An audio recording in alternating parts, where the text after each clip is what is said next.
Hey guys, welcome back to my channel. In today's video, I'm going to be sharing my recipe for a Guyanese style vegetarian provision soup. Now, this recipe is going to be vegetarian today because everybody's been requesting more vegetarian recipes, but by all means, if you wanted to, you could add any meat into this recipe.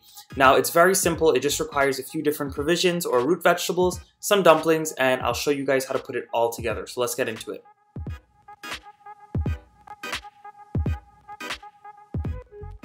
So to begin making this soup, I have a pot that I've filled about 3/4 of the way with some water, and I'm going in with a little bit of salt. Now, once you add in your salt, you're gonna add in some barley that you went ahead and washed and soaked for 20 minutes. Now, you do not have to soak the barley, just know that it will take longer to cook if you do not soak it. So I'll let it cook here until it is par cooked. So while your barley is boiling, you're gonna notice that there's a lot of foam and impurities that float up to the top. What you're going to want to do is skim it away because at the end when you're eating your soup, you don't really want to eat that. I just go ahead and skim it off because I know them to be just impurities that came from the barley when they were in the packaging. So my barley's been boiling here for about 15 minutes and my barley's about 3/4 of the way cooked. It's almost done. Now, this is the point where I'm going to go ahead and add in a tab of butter as well as some chopped onions. Now, Guyanese style provision soup or any soup in general, they're really simple because all you do is throw together all of your ingredients into the pot and it takes like no time to finish cooking. So once you add in those chopped onions, you're also going to go in with all of your cassava that you've peeled. This is also known as yuca.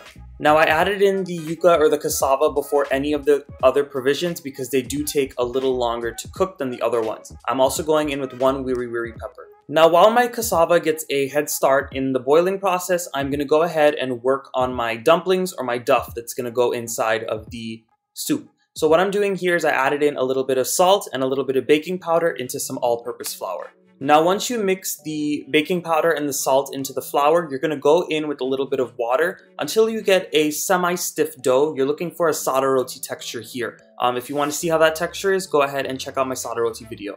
So once you've added in enough water to get a semi-soft dough, it's done and you can set this aside. You don't want to knead it too much or else your dumplings or your duff are going to be tough and hard at the end. So my cassava is almost halfway cooked and at this point I'm going in with some unripe plantain as well as some sweet potatoes that I've peeled and I've chopped up into the size that I want.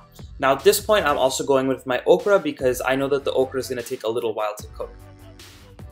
So this is about 20 minutes after I added in the sweet potatoes, the plantains, as well as the okra, and everything for the most part is cooked. So now at the end of the soup, right before we take it off the heat, I'm going in with some fresh spinach. Now the spinach that I'm using is bhaji. This is actually from my garden.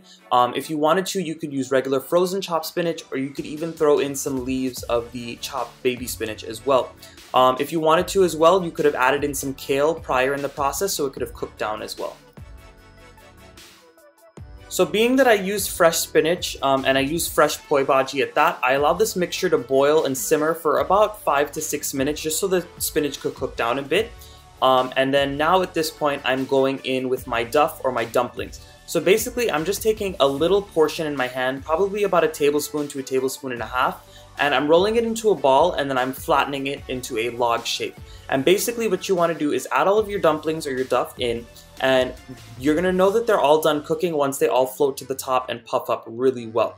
So once you add them all in, you're going to put the cover on the pot and allow it to cook and simmer for 5 minutes and then it'll be done. Alright guys, so my vegetable provision soup is all done. I wanted to mention that I had the cover on my pot on a medium to medium low heat just to allow everything to simmer and marry together. All of my dumplings floated to the top and they puffed up, and that's how you know that the soup is ready. So I wanted to mention that I went in and I tasted for salt. I had to add in a little bit more. I put in some black pepper, and you can also go in with some scallions to finish it off. So there you have it guys. I hope I delivered on this recipe that you guys have been requesting for such a long time. I'm telling you, Guyanese style soups are so easy and so simple to make. In another video, I'll make sure to share a recipe that has meat in it. I know my family makes a very good beef soup or one with chicken as well. So I'll be sure to share that in a later video, but I wanted to deliver for the vegetarians because I haven't been sharing many vegetarian recipes recently.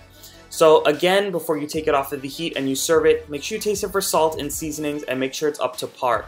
I didn't mention, but you could also add in carrots and celery early in the cooking process to boil with everything, but I just decided to go simple with all of these ingredients today.